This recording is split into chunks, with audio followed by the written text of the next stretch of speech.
law of motion, commonly expressed as force equals mass times acceleration. It is this force that propels the aircraft. To see how this thrust is developed, let's look at the internal workings of Pratt & Whitney's PW4102 turbofan engine. The first component of the engine is the huge 9-foot diameter fan that rotates 2,800 times a minute at takeoff. This giant fan sucks in enough air to vacuum out the air in a 4-bedroom house in less than half a second. As the air races through the massive fan, it's separated into two streams. Only 15% of the air flows into the interior core of the engine.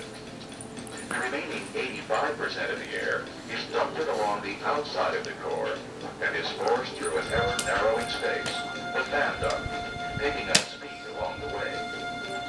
The ratio of this air bypassing the core and passing through the core is called the bypass ratio.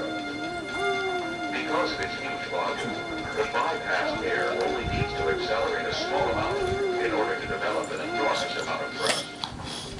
Meanwhile, the other 15% of the air has entered the first component of the engine's core, the low-pressure compressor. Here, the air passes through several smaller stages, each consisting of a set of rotating blades in between a set of stationary blades. Each stage compresses the air, forcing its temperature and pressure to rise. After passing through the low-pressure compressor, the air enters the high-pressure compressor, which rotates faster and is responsible for 70% of the total pressure rise. After the air has passed through both compressors, it is 35 times higher in pressure and 1,000 degrees hotter than the outside air. The compressed air is now at the right pressure, but it is moving too fast to be efficiently ignited, so it enters a diffuser, where it slows down while remaining at the optimum temperature and pressure. The air then enters the combustor, where its energy level is greatly increased.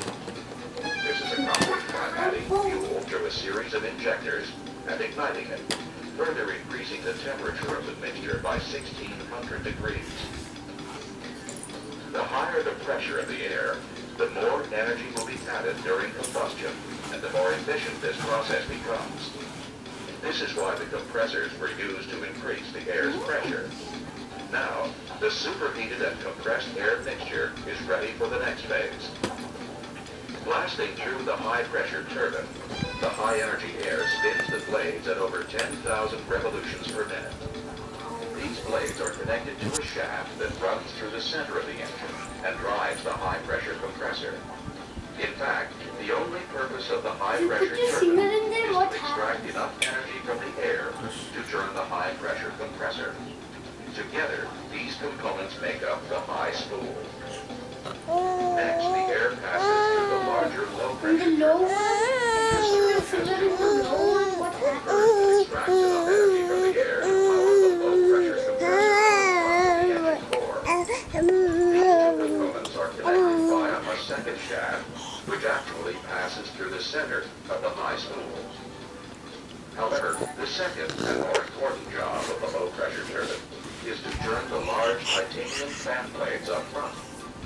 The fan is connected to the same shaft as the low-pressure compressor and low-pressure turbine. Together, these three components make up the whole spool. Finally, the air races out through the exhaust nozzle at the back of the engine to be accelerated one last time. The speed at which this gas exits the nozzle is called jet velocity. This exhaust stream produces only 20% of the engine's total thrust. The remaining 80% is produced by the large volume of accelerated bypass air exiting the fan duct. Judy. What is that? Engine. Engines. Car. This is not the engines. Fuel engine.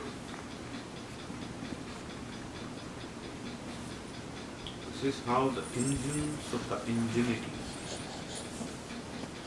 Car lopala, nit lopala engines This ittare. is 3D animation. You can draw this too. You can try that.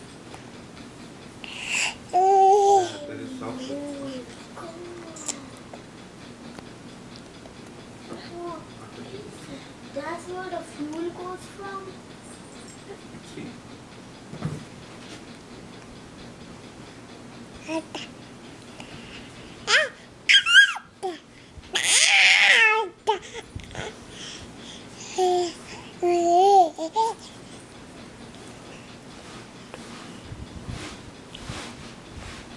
my gosh, what is this?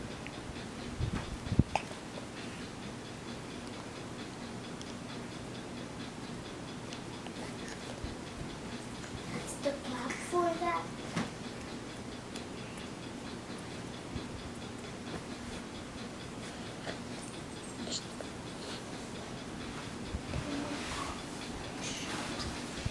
What are they making?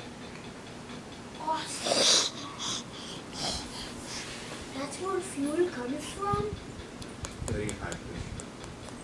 Just That's how the car runs. awesome. A gas engine is the formation This car is Chevrolet. Chevrolet. It's a direct engine. Awesome. Is that from a car?